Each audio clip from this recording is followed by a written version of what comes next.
In addition to simply just returning to the theaters, the 2021 movie season held a little something for everybody, from Chris Rock in a Saw movie to Chris Rock getting slapped at the Oscars. It was a great year for animation, one of the best years for musicals I think we've seen in quite some time. Revisionist westerns to remakes of Best Picture winners. We have damn near everything under the sun, and frankly, I was very happy that the Best Picture nominee list didn't make me want to cry with every single film in the list, like a certain year, 2020. I am Matt Keim. Welcome back to Full Stop Reviews and my entirely too delayed top 10 movies of 2021.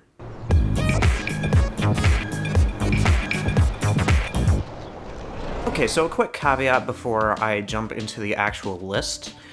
This is just a personal list. It is subjective. It is not objective.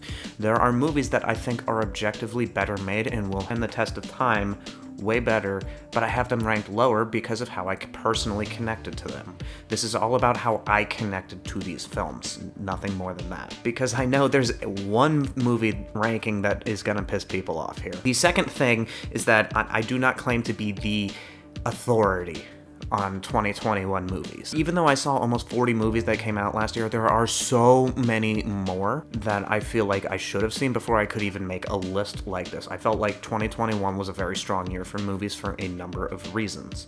The final caveat is that there were movies that were released in 2021 that were part of the 2020 movie cycle. Because of events. There were lots of movies that were scheduled to come out in the fall and winter of 2020, and all of those releases got pushed back. Despite this, a lot of them were still eligible at the Oscars, so a couple of the movies I'm talking about are The Father and Judas and the Black Messiah, both of whom were in my top 10 of 2020. And so because of the wonky movie release schedule, how I'm doing this is that if it was eligible for the Oscars last year, it's not eligible for this list. If it was eligible for the Oscars this year, it is. I'm just keeping it that simple. So, like, Judas and the Black Messiah probably would have topped the list again. The Father probably would have made it on the list again.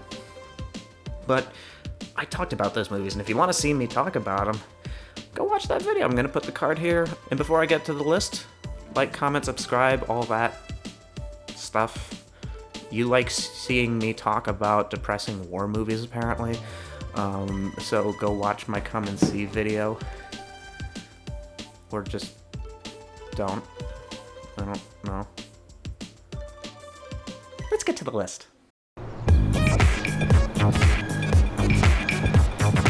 Topping off my list is the animated film Mitchells vs. the Machines. Directed by Mike Rianda and coming straight from the wheelhouse of Phil Lord and Chris Miller, this movie has a lot of the hallmarks of Lord and Miller's signature style. So from these expressive animations to the quirky pop culture sense-based humor, it's once again another very, very strong output by that team. Once again, Mike Rianda directed this, Lord and Miller did not, so I want to make sure credit is given where credit is due. Abby Jacobson and Danny McBride star as a father and daughter who are on a cross-country road trip with the rest of their family, where Katie is going to college to study film. Wow, that sounds familiar. That sounds like my life. They're on their way to California. Oh god, this is my life. When robots attack. That hasn't happened in my life yet. This movie could have gone into very, very goofy, stupid, surreal directions, but at its heart, it's a movie about a family fighting to stay together no matter what happens. There's conflicts with the robots, there's conflicts about technology, generational gaps. The conflicts between Abby and her father are really, really, really well written. I always like to think that one of the hallmarks of a well-written story is where you understand where all the characters are coming from and that the conflict between them is inevitable no matter what. You understand where both of these characters are coming from. You understand why they're doing what they're doing, why they feel the way that they do, the work that they need to do to either overcome or succumb to that conflict. The movie never quite loses sight of the fact that it's a family trying to stay together. That's why this movie works so well. In addition to that, this movie is just hilarious. Anybody of any age can find this thing funny as hell. This movie has the heart, it has the laughs, it has the themes, it has a great animation style. I am gonna go out on a limb and say it should have won Best Animated Feature at the Oscars, but it's like kind of Disney and Pixar have kind of a stranglehold on that award, so. It was a really, really well done film, and it's on Netflix, and I feel like it flew kind of under the radar. We actually talked about this on a channel on our top 5 movies you might not have seen this year, a couple of which aren't on this list.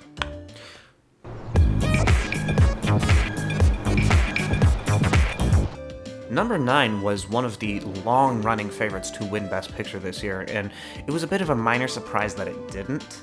Although you could make the argument that it was kind of a victim of its own hype. It's Jane Campion's adaptation of The Power of the Dog, based on the novel by Thomas Savage. This movie is the perfect example of a good slow burn. You don't even realize how engrossed you are in the story and the characters and everything the movie is weaving together until it's happened.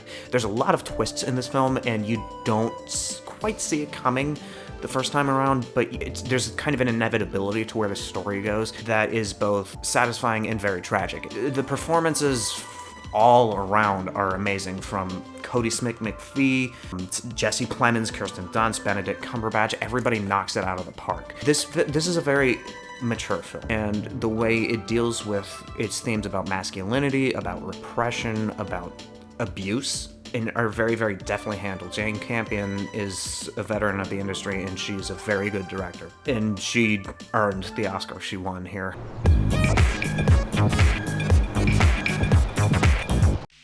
Me talking about how sophisticated that last movie is there's going to be a bit of a whiplash for why I'm ranking this next one ahead of it. Yeah, in a recent video, I said number 8's gonna shock you. I wasn't lying. Number 8, The Suicide Squad. The "the" is very important here. Where do I even start with this? How do I justify Suicide Squad over Power of the Dog? Well, I'm glad you asked, fictional person who definitely isn't me. Here's how. James Gunn was the perfect choice to direct this movie. He brings some of that energy of Guardians of the Galaxy, but he takes it in a very, very different direction. He doesn't just try to copy what he did in Guardians here. He really, really knows what he's doing with this film. One thing I appreciate about this film is the way that everybody in the original Suicide Squad kind of got to come back and redeem themselves, maybe with the exception of Will Smith, because he didn't return for this one. But the door is open for him coming back to this universe, which is why Bloodsport was used for the Idris Elba character. Margot Robbie, Joel Kinnaman, Jai Courtney come back, Viola Davis comes back. And so it's kind of like giving everybody like a second chance at this. Pete Davidson's in this movie for a little bit, and he's hysterical. John Cena steals the show. Whoever thought we would be talking about John Cena as a serious actor? But he just nails every scene he's in, and he is both hysterical with how stupid he is and menacing as hell at the same time, in a great contrast with Rick Flag and an incredible antagonist. But this movie has everything a Suicide Squad movie should have, where it's the mission, the threat of them getting blown up, anybody can die at any time, high stakes stuff, and everybody is out for themselves. There is no coming to God moment for everybody, the way that like it would have happened in Guardians. And so this movie is so well executed and so funny and so suspenseful at the same time. There's a lot of suspense here. It's just, this movie gets a lot right, and it is infinitely entertaining to watch, and I loved every second. And it led to the brilliant spin-off show, Peacemaker, which features John Cena as the lead and has one of the funniest opening sequences of any television show I've ever seen in a hair metal dance video. Except with the choreography, they're all kind of straight-faced, and it's really funny. Go watch Peacemaker. It's on HBO. Dune, from director Denis Villeneuve. I have been a fan of this director for years now. I have loved everything he's done since Sicario. Between Sicario, Arrival, Blade Runner 2049. I saw that movie before I learned he was going to be doing Dune, and I wasn't even all that familiar with Dune at the time, despite the fact that it may be one of the most influential books in the 20th century, at least in terms of modern storytelling. Modern sci-fi, modern fantasy are very heavily influenced by this book. On both a technical level and a thematic storytelling level, Villeneuve has a very, very tight handle on his craft, and it shows. This is a very patient movie. This is a really, really, really well-cast movie between Jason Momoa, Timothée Chalamet, Oscar Isaac, Jessica Chastain, and it's just like, that's just the tip of the iceberg. I haven't even talked about Zendaya. In fairness, the movie barely has her. She will be featured very, very prominently in Part 2, which I'm very excited to see.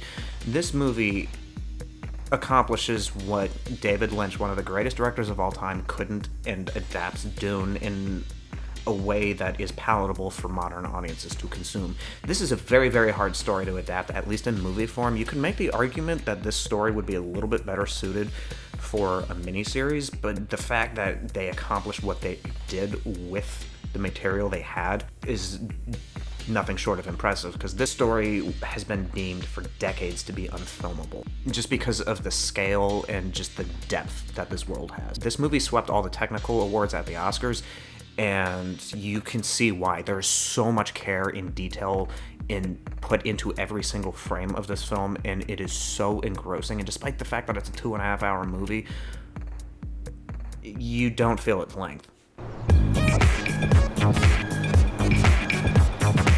Number 6, West Side Story. Now, when you told me that one of the best musicals of all time and a Best Picture winner was getting remade, I'd say you're out of your mind. Like, remaking a movie like this is nothing short of sacrilege in a lot of ways. And because of the enormity of the task, I don't think many directors could have done what Steven Spielberg does. And I can't believe I'm about to say this, but I think this version is better. And this, like, the original West Side Story is one of the most influential films of all time. It's one of the most influential Broadway shows of all time. It's really, really unbelievable just what an accomplishment this film is. The cast in this film is stunning. Ariana DeBose is the second performer to win an Oscar for playing Anita. The first is also featured in this film with Rita Moreno. Her character takes the place of Doc in this film, and I think that is a really, really inspired choice on a number of levels. One, it kind of gives this movie credibility from the OG cast. Two, it gives the movie a more thematic story, world of the story weight to it by having Doc, instead of an old white guy, being played by a Puerto Rican wife who has the perspective of kind of having been on both sides, as it were. That actress in that role kind of gives her a little bit more weight, because you can kind of tell that the character has lived what these characters are doing before, because the actress has done it. And so you don't question it for a second. Mike Faist kills it as Riff. David Alvarez, oh my god, he's stunning as Bernardo. And the cool thing here with him is that he was kind of out of the industry for a while before coming back in, and there was no rust whatsoever. He is so smooth and so confident every time he's on screen. Like, his presence just draws you in, and the relationship between Bernardo and Anita in this film is really well done. This movie develops a lot of the conflicts between the Jets and the Sharks in a way that many previous versions didn't do, and why each group feels and acts the way they do, even without condoning a lot of the behavior, is really, really great to see. And it like Chino, it develops the Chino role in a way that is so stunningly heartbreaking. It gives him a legitimate character arc, and it's so sad to watch, but it is so engrossing. The music's great. I mean, it's West Side Story, we already knew that. The performances are great. The choreography is stunning. You can feel that this was a passion project for Spielberg. Every single frame has such care and detail and life to it that you can just feel the passion oozing from this film, and it just makes it such a memorable watch.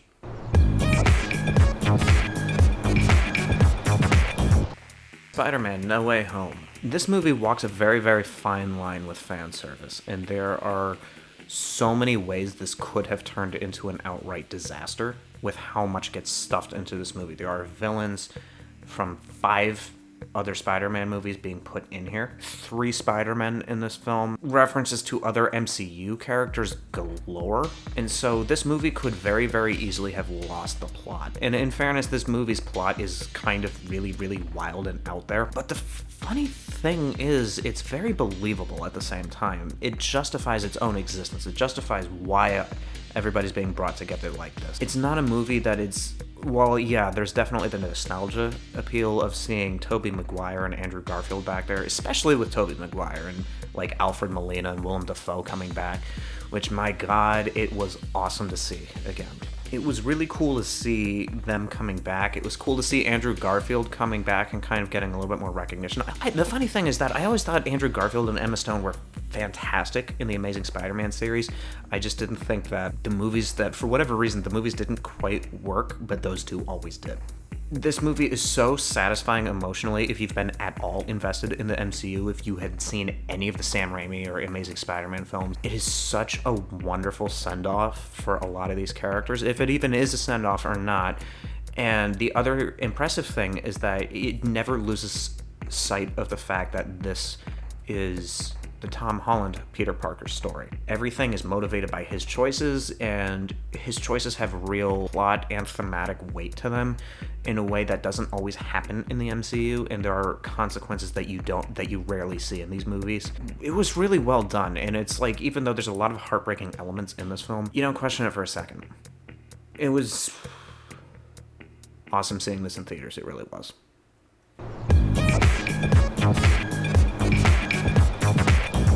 Number 4, Best Picture winner Coda, directed by Sean Hayter and starring Emilia Jones and the first and second deaf actors to win an Oscar. Marlee Matlin, who won in 1986 for Children of a Lesser God, and Troy Kotsur, who won for this. The two of them star as parents to Ruby, who is a Coda, child of deaf adults, who is the only hearing member of the family, and the challenges that comes with. At its heart, this movie is a coming-of-age story. It's not anything we haven't really seen before, at least as far as the coming-of-age story aspects are applied, but it has a very, very unique perspective on it, and a very, very unique look at the deaf community. Making this the second movie in 2 years that has a look at this community like this, that deals primarily around music, the other being last year's Sound of Metal, which was one of my favorite movies of that year. But this movie takes a very, very different angle at it.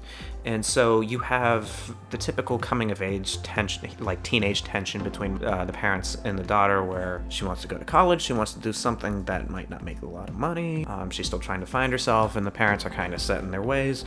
But this also has the very, very, very different undertone of, because she's the only person who can hear, she has to help them out with their livelihood as fishermen off the coast of New England. She is kind of responsible for carrying a load for the family that most teenagers don't have to do.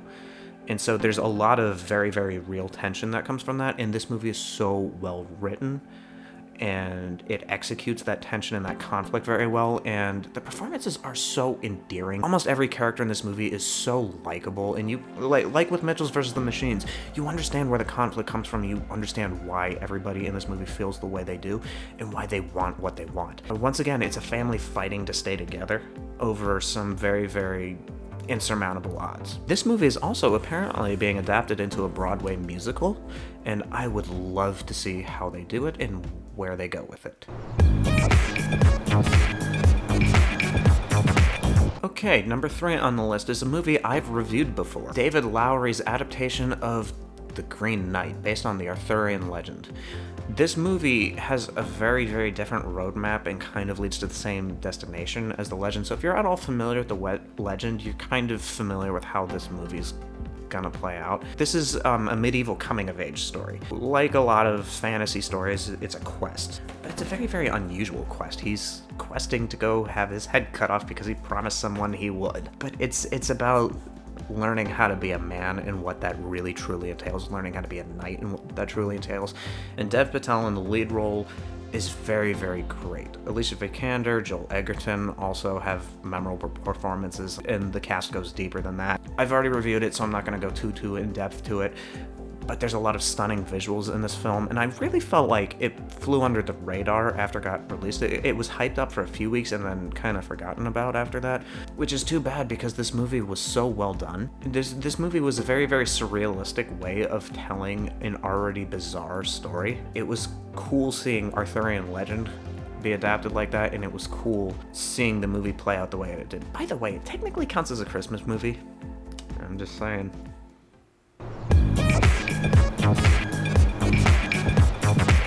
Number 2 is Michael Sarnowski's directorial debut with Pig, starring Nicolas Cage. Once again, this is another film that I reviewed, so go ahead and watch that. The gist of it is that it's about a man who goes on a vengeance-based quest once his pet pig is stolen. You'd be forgiven for thinking that this is a bloody romp. You'd think that this would just be almost like a B-movie version of John Wick, because that's kind of what Nicolas Cage has done for the last 10 to 15-ish years, just a lot of off-the-wall B-movies. and he's kind of become like this meme figure because of it. I mean, hell, even on this channel, we've reviewed Willy's Wonderland just for the hell of it, just because it's Nicolas Cage in Five Nights at Freddy's. It's Nicolas Cage fighting demons, Nicolas Cage fighting Nazis, and it's like there's so many movies like this that this movie kind of brilliantly takes those expectations that you subconsciously already have. And the movie doesn't do anything to set those expectations. It just knows that they're there and it plays with them. Instead, what you get is a revenge film where not a single shot is ever fired. And when violence happens, it's brutal, it's uncomfortable to watch. And the most intense, emotionally draining scene of the film is the protagonist and the antagonist having dinner with each other. It's a wonderful movie about loneliness, what drives people to isolate themselves, why people give up on their dreams, the value that the relationships in your life do have, and why you have to appreciate them while they're there. From a first-time director, this is a shockingly mature film. This is a career performance from Nicolas Cage, and I will die on the hill that he should have been nominated for Best Actor. For a long time after I saw this movie, I thought this was going to be number one on my list. But this movie is so emotionally investing and kind of emotionally draining, but it's a very satisfying watch. Not nearly enough people saw this movie last year. Let's go for some honorable mentions. Joel Coen's solo directorial effort, The Tragedy of Macbeth, starring Frances McDormand and Denzel Washington. Shakespeare isn't easy to do. This film is very stylized in almost like an Ingmar Bergman Seventh Seal kind of way. This movie is fucking creepy. It's not like a horror movie or anything, but it's just, there's something deeply unsettling as an undertone to it, which is what this play should have. And it almost feels like you're watching this, just a filmed version of the stage play with how stripped down everything is, but it works. Licorice Pizza, starring Alana Haim, who is a very talented guitarist, oh by the way, and Cooper Hoffman as our young couple-ish? No, there is some kind of weirdness to it, but it's a very fun movie. Bradley Cooper has an amazing turn in this movie. It's a very fun movie. It's a very fun look at the 70s. The Fear Street trilogy. Yes, it's totally cheating by listing 3 movies here, but these movies really work as one whole as opposed to just an individual story. But it's a very, very fun horror series. If you grew up with R.L. Stine, you'll like this. If you're always on the lookout for a new fun thing to watch every Halloween, this is definitely worth adding to that rotation. It was a cool experiment of Netflix to do something like this, and the fact that each one is set in a different time period and has kind of its own story to tell, as well as the meta story that it's telling. There's a lot to handle there, and the movies pull it off. Are they perfect? No. Are they kind of stupid at the heart of it? Yes, but they're fun. They're fun. Wes Anderson's French Dispatch. If you like Wes Anderson, you'll love this. If you like Bill Murray, you'll love this. This movie has a huge cast, too many to name, and it's an anthology movie, so there's different stories being told. It's Wes Anderson at his best playing in his sandbox. Now, my number 1 movie of last year.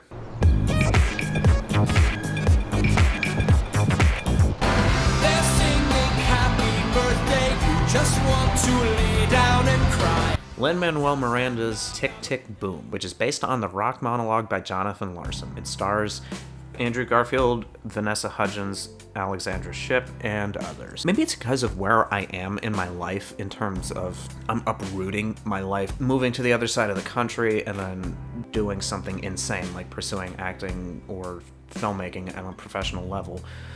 But this movie really speaks to the compromises and just the difficulty of doing something like that. Seeing people you know have success elsewhere after deciding to leave the industry, other people having success right off the bat, and just the tenacity and mentality you kind of have to have. From that aspect, I related unbelievably hard to this movie. This movie just kind of speaks to the spirit of that, but this movie is so much more than that. It's knockout performance by Andrew Garfield. I legitimately think he's one of the best actors of this generation.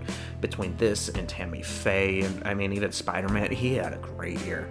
And it's like you can even go farther back than that with Hacksaw Ridge. The guy is a great actor. I wasn't even that familiar with Rent going into this movie, but it also kind of is a great look at one of the more tragic figures in Broadway history, where he writes this era-defining musical and he dies the night before it comes out. So telling his story again is was very, very fascinating for me to watch, just kind of learning the history of musical theater.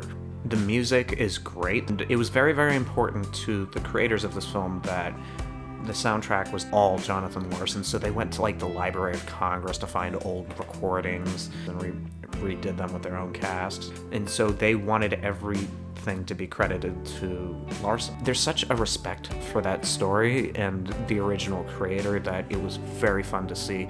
It just makes the world of the story feel real. And once again, this movie just speaks to anybody pursuing their dreams and the choices you have to make and the sacrifices you have to make. Maybe that's just because this is where I am in my life, that this movie was so engrossing to me on an emotional level. There's an inevitability to this movie, to the story, these characters, that it's like all the choices make sense, even if they're not like the right ones. They make sense. The movie's well directed, it's well choreographed. Andrew Garfield apparently wasn't much of a singer going into this. You would never have believed it because he kills it. In maybe the best year of movie musicals we've seen in a very long time, Tick, Tick, Boom was the best film of the year. Well, that's all for today, guys. Thanks for watching, and thanks for bearing with me to the end on this one, and thank you for being patient. This video probably should have been done months ago, but I wanted to make sure I saw enough movies from last year to even justify having a top 10 list. And to be honest, there's a lot of movies I still haven't seen from last year that I would love to. We have more Return of the Movie, we have more Die Time, which, if you want to see Ben kill me in very creative ways as a dungeon master, go ahead and watch some of those. We have more Full Stop on the way. Remember to like, comment, and subscribe. And as always, it's Full Stop Reviews.